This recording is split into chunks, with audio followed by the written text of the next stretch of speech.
She knocked, only to survive. He opened the door, just to pass another night in silence. But fate, it had other plans. What if a single moment could change everything? Eliza and Jonas, strangers bound by loss, until danger forced them to become something more. Not just survivors, not just protectors. Family. Can you imagine finding home in the heart of a storm? The wind screamed through the valley, like a wounded beast. Snow came sideways now, slashing across the dying light, devouring everything in its path. No trails, no markers, just white and more white. Eliza Cooper pulled her shawl tighter across her shoulders, though the threadbare wool did little to fight the cold that gnawed at her bones. Beside her, 3 small figures trudged in silence, heads down, faces hidden beneath scarves and worn hats. Nathan, the oldest at 10, kept his jaw clenched tight, refusing to show weakness. Leah, barely 8, clung to his arm, her steps faltering more and more with each passing hour. And Ben, sweet, tender Ben, just 5, whimpered softly as he clung to his mother's skirt, his tiny mittens stiff with ice. Eliza's legs burned. Her lips cracked every time she whispered for them to keep going. She didn't know how much farther they could make it. She wasn't sure if she would make it, but she couldn't stop. She wouldn't. Not after Matthew. Not after what he'd said as he rode away, leaving them stranded at Bitter Hollow with nothing but half a sack of flour in his sneer. "You'll figure it out, Eliza. You always do." She could still hear his voice in the dark. Could still taste the betrayal when she realized he hadn't just left for supplies. He'd left for good. And so, she walked through the storm, through the ache, through the desperate silence, until she saw it. A light. It flickered faintly in the distance, half hidden by swaying pines and a heavy curtain of snow. A cabin. Eliza's knees buckled in relief, but she forced herself upright. "Come on," she whispered hoarsely to the children. Just a little more. They stumbled the last 100 yards together, collapsing against the door. Eliza's knuckles were numb as she raised her hand and knocked. Once, twice, 3 times, nothing. She knocked again, harder this time. Her voice cracked as she tried to call out, but only a raw rasp escaped her throat. Then, finally, the door creaked open. A man stood in the doorway, shadowed by firelight behind him. He was tall, broad in the shoulders, with a thick coat hanging heavy off his frame. His face was carved with sharp lines and a beard dusted with gray. But it was his eyes that struck Eliza, cold, weary, and tired. For a long second, he said nothing. Neither did she, but words weren't needed. Not when 3 frozen children clung to their mother's skirt, shivering violently. The man's jaw tensed. He stepped aside. "Get in." Eliza didn't hesitate. She ushered the children inside, practically dragging Ben across the threshold. The door slammed shut behind them, sealing out the scream of the wind. Warmth hit them like a wave. The crackle of the hearth, the faint smell of pine and smoke. The man moved briskly, pulling chairs closer to the fire. "Sit. Get warm." Eliza obeyed, unwrapping scarves and peeling stiff coats from her children's tiny bodies. Nathan helped Leah, rubbing her arms while Ben buried himself into Eliza's lap. The man disappeared into another room, returning moments later with thick blankets and a kettle. "Drink," he said, pouring steaming water into chipped mugs. "Ain't much, but better than the cold." Eliza accepted the cup gratefully, wrapping numb fingers around it as she stole a glance at their host. He moved like a man who didn't much like company. Everything about him, from the set of his jaw to the way his boots thudded on the floorboards, spoke of solitude. Still, he hadn't turned them away. "Thank you," Eliza managed, her voice raw from wind and fear. The man grunted. He stirred the fire, sending sparks leaping up the chimney. "You come far?" he asked, finally breaking the heavy quiet. Eliza hesitated, but something about his steady presence, the way he didn't press, made her answer. 3 days, she whispered. "East of Bitter Hollow, wagon broke, walked the rest. The man didn't blink. Why? The word hit harder than she expected. Simple, direct. She swallowed, eyes darting toward her children, now huddled and half asleep near the hearth. Left, she said finally. Had to. That seemed enough for him. He didn't pry. Instead, he nodded slightly and leaned back against the table, arms crossed. Name's Jonas Hale, he offered after a pause. Eliza Cooper, she replied softly. She glanced at the children. Nathan, Leah, Ben. Jonas nodded again. His face remained impassive, but his gaze softened just a little as he watched Ben's small hand clutching the hem of his mother's skirt, even in sleep. You're safe here, Jonas said quietly. Storm's got nowhere to go tonight, and neither do you. Relief hit Eliza so hard she almost sobbed. But she held it together. She always had.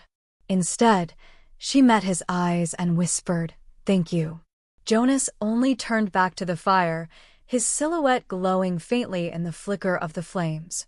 Outside, the storm howled against the cabin walls. But inside, for the first time in what felt like forever, Eliza and her children were safe. For now, morning came slow. The storm had not passed, only softened. Its howl now reduced to a dull hiss, like a snake coiled outside the walls, waiting for weakness. Eliza stirred first. Her back ached from sleeping upright near the hearth, but her eyes went immediately to the children. Nathan, Leah, and Ben were still bundled in borrowed quilts, their cheeks pink now with heat instead of cold. Ben's tiny hand was resting lightly on Leah's shoulder, and Nathan had shifted sometime in the night to curl protectively around both. They were safe. For now. Eliza rose carefully, her legs stiff, and glanced around the cabin. The place was plain, but not without care. Tools were lined neatly along one wall, a shelf of books, worn but organized, stood near the door. The table was scarred with use, but clean. She found Jonas outside. He stood on the porch, axe in hand, splitting kindling in clean, practiced motions. Snow still fell lightly, dusting his shoulders, but he paid it no mind. Eliza hesitated, then stepped out, pulling her shawl tight. You don't have to do all that for us, she said softly. Jonas didn't look at her as he spoke. Not doing it for you, he replied flatly. Doing it for the stove. Stove don't care who's hungry. Just needs wood to burn. Eliza bit back a smile. She recognized the type. Men who wore their kindness behind rough words and harder hands. Still, she didn't push. Instead, she stepped off the porch and began gathering the split wood into her arms. Jonas paused, watching her. Could have stayed inside, he said. I've been sitting too long, Eliza replied simply. Feels better to move.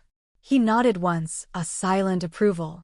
Together, they worked, neither speaking much, but neither needing to. By the time the wood pile was replenished, the sky had lightened to a dull silver. Jonas jerked his chin toward the door. Coffee's probably still warm. Inside, the children had begun to stir. Nathan yawned and stretched. Leah sat up, rubbing sleep from her eyes. Ben clung to the quilt, peeking out cautiously. Jonas poured coffee into 2 tin cups, black, bitter, and hot. Eliza took hers gratefully, wrapping cold fingers around the warmth. You planning to move on when the storm breaks? He asked after a moment. Eliza hesitated. I don't know. I thought I would. Had family west, or thought I did, but letters stopped coming long before winter. Jonas didn't press. Instead, he simply nodded and sipped his coffee. You ain't the first to come through here thinking West held all the answers, he said quietly. Most of the time, all you find out there's just more questions. Eliza met his eyes across the table. For a fleeting second, something passed between them. An understanding. They were both ghosts in a way, people left behind by the world. As the day wore on, the children settled. Nathan helped Jonas with the animals, hauling hay and breaking ice in the trough. Jonas showed him how to hold the axe, how to swing without wasting strength. Leah stayed inside, helping Eliza patch torn mittens and prepare a thin stew. She asked questions about Jonas, why he lived alone, why he didn't have a family, then trailed Jonas everywhere. The little boy asked endless questions, his voice small but eager.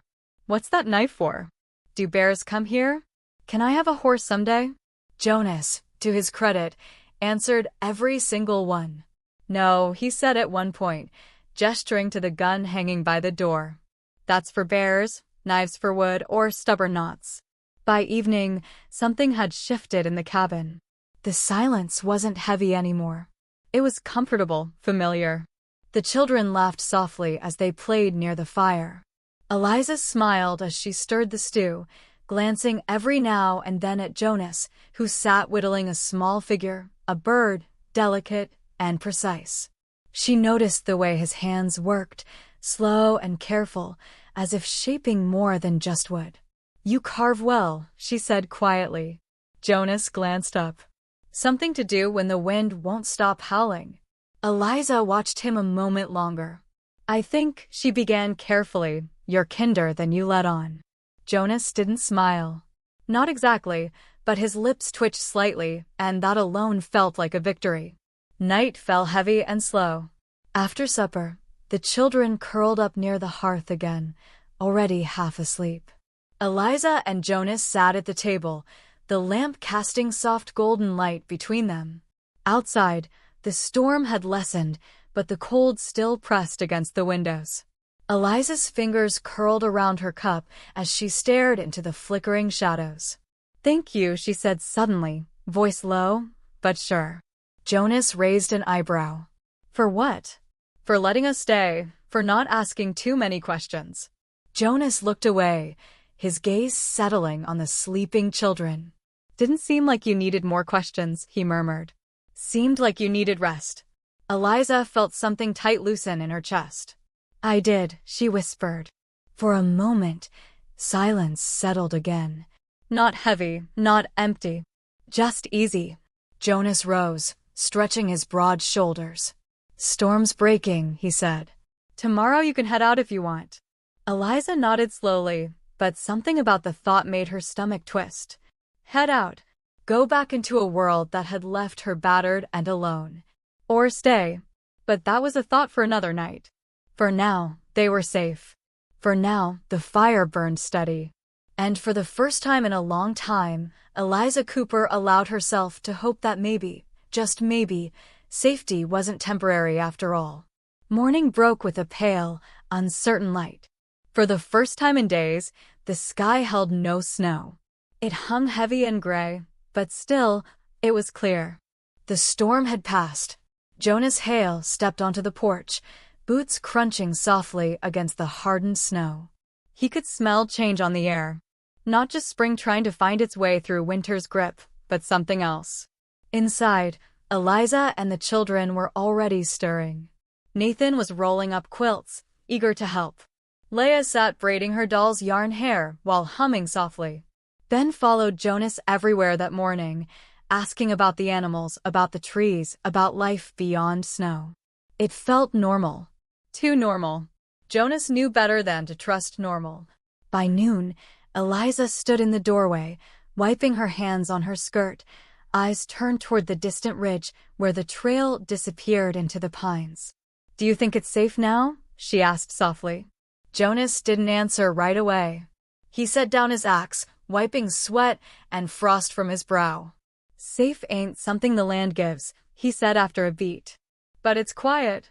That counts for something. Eliza nodded, though doubt clouded her face. For a while, they worked side by side. Jonas repaired a fence rail that had cracked under heavy snow. Eliza swept out the cabin, humming gently as the children played nearby. Something about it felt settled, rooted. And that's when the sound came. Hoofbeats. Jonas heard them first, the steady, unhurried clop of horses. Not running, not racing, just confident. He stepped out of the barn, eyes narrowing toward the trail. A rider emerged from the tree-line, tall, lean, and dressed in a dark wool coat too fine for this part of the country. Another followed, then a third. The first man removed his hat, revealing slicked back hair and a smug, familiar smile. Jonas knew his type instantly. Not a drifter, not an outlaw. Something worse. A man who thought law and power were his by birthright. Afternoon, the man called, voice smooth as creekstones. Jonas didn't reply. Behind him, he heard the cabin door creak open. Eliza stepped out, wiping her hands instinctively on her apron. She saw the men and froze. Matthew, she breathed. Jonas didn't need to ask. He knew. The man dismounted slowly, confidently, boots sinking into snow and mud. He tugged his gloves off with casual cruelty. "Hello, Eliza," Matthew Crowley drawled. "Been a long road finding you." Eliza stepped closer to Jonas, instinctively placing herself between Matthew and her children. "What are you doing here?" Her voice was thin, but steady. Matthew's smile widened, though it didn't reach his eyes. "Come now. No welcome for your husband. You stopped being that when you left us to die in Bitter Hollow." Matthew scared, shaking his head like a parent scolding a stubborn child. "Come now, darling. Let's not make this dramatic. I've had time to think, to reflect. It's clear you and the children need proper care, structure, a man's hand to guide things." Jonas stiffened, jaw tightening. "This ain't your place," he said flatly. Matthew's gaze slid lazily toward Jonas, sizing him up. "And you are?" "The man whose roof they're under." Matthew chuckled, low and mean. "Well, isn't that convenient? Widow takes up with a stranger in the woods. Real wholesome." Jonas didn't flinch. "You left them to die." "I didn't." Matthew's charm cracked, his lips curling. "I'm here to reclaim what's mine. I've already spoken with the sheriff in Glenrock. I'm their father, by blood and by law." Eliza's face crumbled slightly at that word, law. Jonas could see the fear there, not for herself, but for her children. Matthew saw it too, and he pressed. "I'll come back tomorrow," he said lightly, as if discussing weather. "You can have tonight to say your goodbyes. But make no mistake, Eliza. They're leaving with me. Court's orders don't take kindly to women who run." He mounted his horse again, nodding once to his men. The three turned and rode out, leaving churned snow and silence behind them. That night, the cabin was a tomb of quiet dread. The children had heard everything. Nathan sat stiffly by the hearth, trying not to look scared, but failing. Leah clung to Eliza, asking quietly if they'd have to leave. Ben simply cried softly into his sister's lap. Eliza paced the small room, wringing her hands raw. "What am I going to do?" she whispered, voice breaking. "He has the law. He has money. I can't fight that." Jonas sat at the table, staring hard at the flames. "You don't have to fight it alone," he said simply. Eliza stopped pacing, looking at him with red-rimmed eyes. "What do you mean?" Jonas leaned forward, voice low and sure. "I've seen men like him before. They think paper and threats make them untouchable. But this place, this town, they've seen what you are, what you've done. You kept these children alive. You built something here. He's counting on scaring you quiet." He stood slowly, shoulders square. "But we won't be quiet. Not tomorrow. Not when he rides in expecting surrender." Eliza stared at him, tears clinging to her lashes. "And if he forces them to take the children?" Jonas didn't hesitate. "Then he'll have to take them from my hands." The fire cracked loudly, sending sparks flying. For a long moment, Eliza said nothing. Then, slowly, she stepped forward, closer than she'd ever dared before. She reached out, her hand resting lightly on Jonas's arm. "You would do that for us?" Jonas looked down at her hand, then back at her eyes. "For family," he said quietly. "I'd do more." Eliza didn't cry. Not this time. Instead, she nodded once, firm and certain. "Then we stand together." Outside, the cold wind whispered through the trees. But inside, two souls, broken and rebuilt, had just drawn a line in the snow. And by morning, Matthew Crowley would find out exactly what that meant. Morning came sharper than a blade. The sun rose pale and cold, casting long shadows over the snow-covered hills. It should have felt like a new day, a day for thaw and promise. But for Eliza Cooper and Jonas Hale, it felt more like the eye of a coming storm. Matthew Crowley would be back. He said he'd return, and men like him didn't bluff. Not when pride and control were on the line. Inside the cabin, Eliza dressed her children carefully. Nathan was quiet, his jaw tight. Leia asked if they had to leave. Ben, too small to understand fully, clung to his mother with wide, confused eyes. "You're not going anywhere," Eliza whispered to them as she brushed Leia's hair, forcing calm into her voice. "No matter what that man says." Jonas was outside before dawn. He worked with methodical purpose, chopping wood, checking his rifle, reinforcing the cabin's front door. He wasn't preparing for a war. Not exactly. But he wasn't planning to back down either. By the time midday came, the tension in the air was thick as smoke.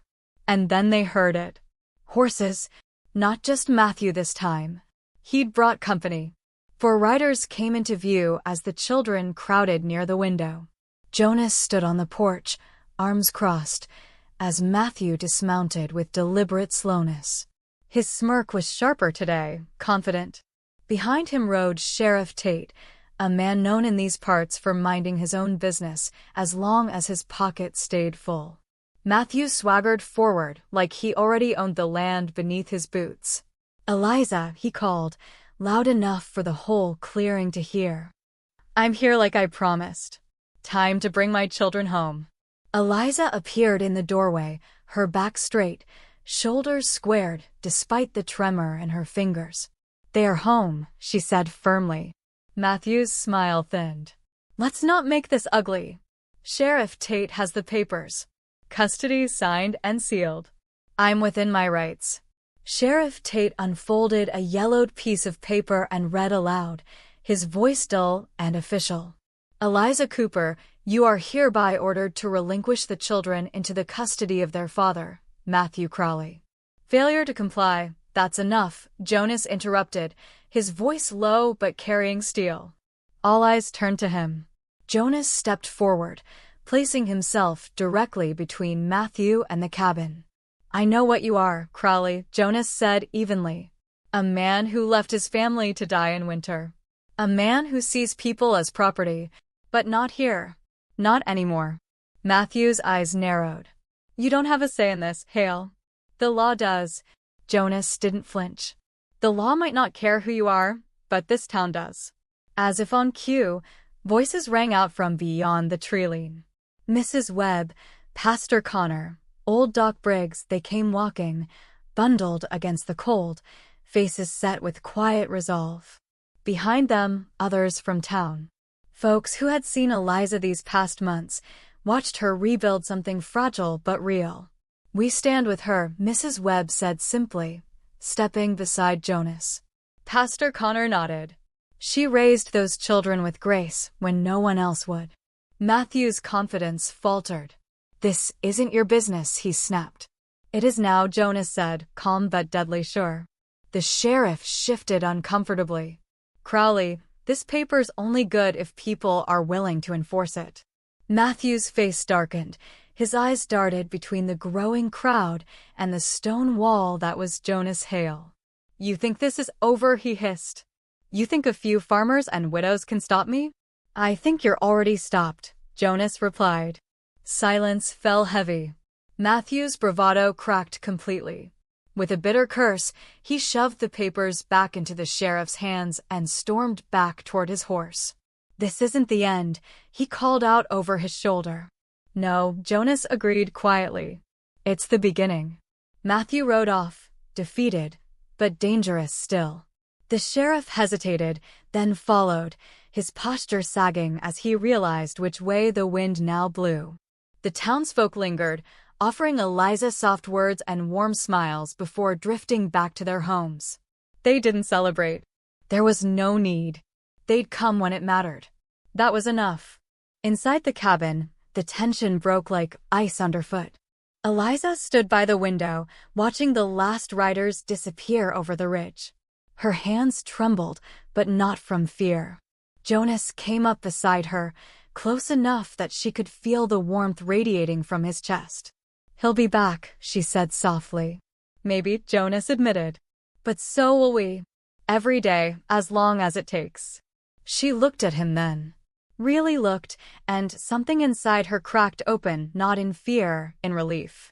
She stepped closer, her head resting lightly against his shoulder. "You didn't have to stand up for us," she whispered. Jonas turned slightly, his hand coming up to rest gently on her back. "I did," he said simply. "Because you're not alone anymore." For a moment, they stood together in the fading afternoon light. Not as savior and saved, not as strangers forced together by circumstance, but as something far more fragile and far more powerful family. Outside, winter clung stubbornly to the edges of the land. But inside, beside the fire and amid the soft breathing of sleeping children, Eliza and Jonas stood steady against the storm. And for the first time in a long, long time, neither of them felt cold. The days that followed felt lighter, not because the threat had vanished. Matthew Crowley's shadow still lingered somewhere beyond the ridge, but because the worst had not come. The children were still here. Eliza was still here. And Jonas Hale, who had spent more winters than he could count alone in his cabin with nothing but wood shavings and silence for company, was no longer alone. Spring came slow, but steady. The snow melted first along the edges of the cabin, forming thin rivulets that whispered past the porch. Buds broke through frozen soil, tiny splashes of green that Eliza paused to admire each morning. Inside, laughter returned like a song forgotten and found again. Nathan helped Jonas with repairs now. The boy's hands, once soft and clumsy, grew sure as he drove nails and carried wood without needing to be asked. Jonas taught him how to tie knots and sharpen tools. Nathan soaked in every word, eager to prove himself. Leah and Ben spent hours near the creek, gathering smooth stones and weaving daisy chains. They followed Jonas into the woods one afternoon, and when they returned, Leah held up a small carving he'd made for her, a fox, delicate and curious. For Ben, Jonas carved a simple whistle. The boy ran through the yard blowing sharp, happy notes until Eliza laughed so hard she had to sit down. That sound, her laugh, startled Jonas the first time he heard it. It had been so long since this cabin had echoed with something other than wind and creaking wood. One evening, Eliza stood by the hearth, wiping flour from her hands after baking bread. Jonas sat nearby, sharpening his knife, though his eyes kept drifting toward her. The children were tucked in early, exhausted after chasing fireflies. A quiet hung between them, but it wasn't uncomfortable. It was expectant. Eliza finally broke it. "They're happy here," she said softly. Jonas nodded. "They should be." Eliza hesitated, then crossed the room, sitting down across from him. She leaned forward slightly, voice quieter now. "But are you?" Jonas stopped working the blade. He set it down carefully, then met her gaze. For a long time, he began, voice rough with something tender. "This place was quiet because I wanted it that way. I thought, better to be alone than carry what I lost." Eliza's eyes softened, and she didn't interrupt. "But then you came, you and them." He nodded toward the back room where faint whispers and giggles still slipped through the cracks. "And I realized quiet isn't always peace. Sometimes it's just empty." Eliza's throat tightened. "I never meant to stay this long," she admitted. Jonas smiled faintly. "I never meant to want you to." For a moment, the words just hung there, raw and real. Eliza reached across the table, her fingers brushing against his. "We don't have much," she whispered. Jonas turned his hand over, lacing their fingers slowly. "Got enough." Eliza's eyes shimmered with unshed tears. "Do you really want us here, Jonas?" "Not just until spring. Not until the threat passes, but for good." Jonas squeezed her hand gently. "I already see this place different because of you. I hear it different. Feels like a home again." Her breath caught. "Then say it," she whispered. "Please." He looked her dead in the eyes, his voice barely louder than the crackling fire. "Stay, Eliza. Stay and make this your home. Make us your home." That was all she needed. Her face broke, tears falling silently as she stood and crossed the space between them. Jonas rose too, and before either could say more, Eliza pressed her forehead to his chest, her arms sliding around him tightly. Jonas held her, steady and warm. Not with hunger, not with desperation, but with promise. The promise of mornings filled with bread baking and children's laughter, of nights spent beside the fire, carving stories into wood and sharing dreams never dared aloud, of family chosen, built and fought for. Later that night, after the fire had burned low and the children slept soundly, Nathan stirred. He padded out quietly, finding Jonas standing by the window, looking out over the moonlit valley. "Jonas?" the boy asked softly. Jonas turned, surprised. Nathan hesitated, scuffing his foot against the floor. "Is it okay if we call this home now?" Jonas swallowed hard, his throat tight. "Yeah, Nathan," he said quietly. "It's home now." Nathan nodded, relief softening his young face. But before he turned away, he asked one more question, one that hit deeper than Jonas expected. "Is it okay if I call you something else, too?" Jonas's chest tightened. "What's that?" Nathan shuffled closer, his voice barely a whisper. Jonas's breath caught. He didn't speak. He just reached out and pulled the boy into a tight hug, holding him close as the boy's arms wrapped fiercely around his middle. Eliza watched from the doorway, unseen but smiling, her hand resting softly on her heart. Outside, the last chill of winter faded quietly into the night. And inside, the word home settled, real and rooted in the walls, the fire, and the beating hearts of those who now shared it. Spring had arrived in full now. The creek behind the cabin sang louder each day, its icy chains long gone. Buds burst boldly from trees that once stood bare, and the meadow grass reached greedily toward the widening sun. But still, winter's shadow had one more part to play. It came not in blizzards or bitter winds, but in the form of hoofbeats, measured and familiar. Jonas Hale knew the sound even before he saw the rider crest the ridge.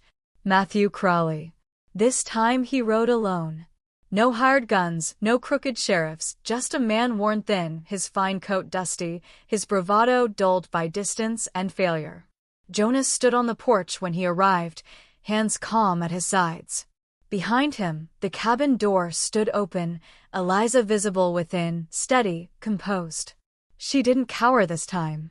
Nathan, Leah, and Ben didn't hide either. They stood beside their mother, heads high, watching. This was their home now, their fortress. Matthew pulled his horse to a stop and dismounted slowly. His boots dragged slightly through the soft mud, his steps lacking the arrogant snap they once carried. Jonas didn't speak. He didn't need to. Matthew broke the silence first. "I came for them," he said, voice rough and uncertain. Jonas raised an eyebrow. "Last I saw, the court made that decision for you." Matthew sneered weakly. "Courts change." "So do people," Jonas shot back, his voice cool but cutting. Matthew's eyes flickered toward Eliza, his jaw tightened. But there was no fire left.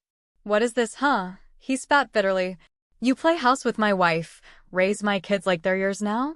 Eliza stepped forward then, calm, resolute. "They were never yours, Matthew," she said, her voice slicing cleaner than any blade.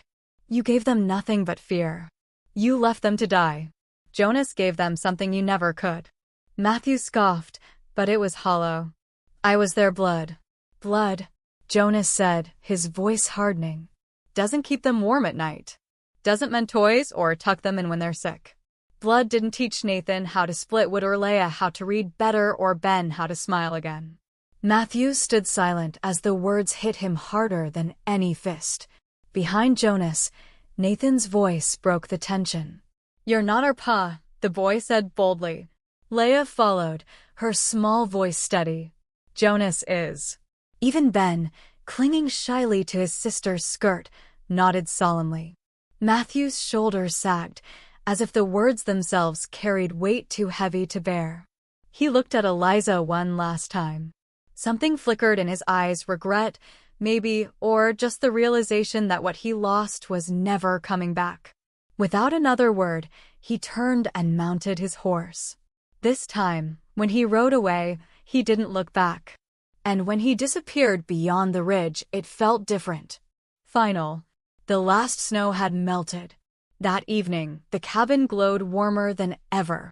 Jonas sat by the hearth, whittling quietly as the children played nearby. Eliza stood at the stove, stirring stew, her hair loose and soft around her shoulders. No more storm outside. No more storm inside.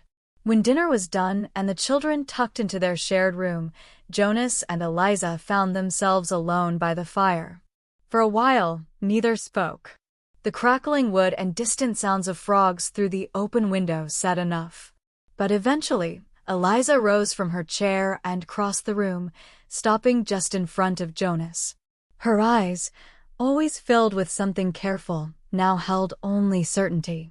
"I meant what I said, you know," she whispered. Jonas tilted his head slightly. "That this is home." Eliza nodded, her voice full of softness and promise. "Yes, and not just because of the walls or the land. Because of you. You held us up when the world pushed us down. You stayed." Jonas set aside the piece of wood in his hand and stood.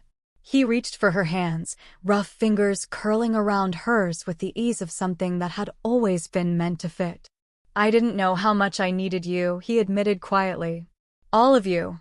You have us now," Eliza said. "If you want us."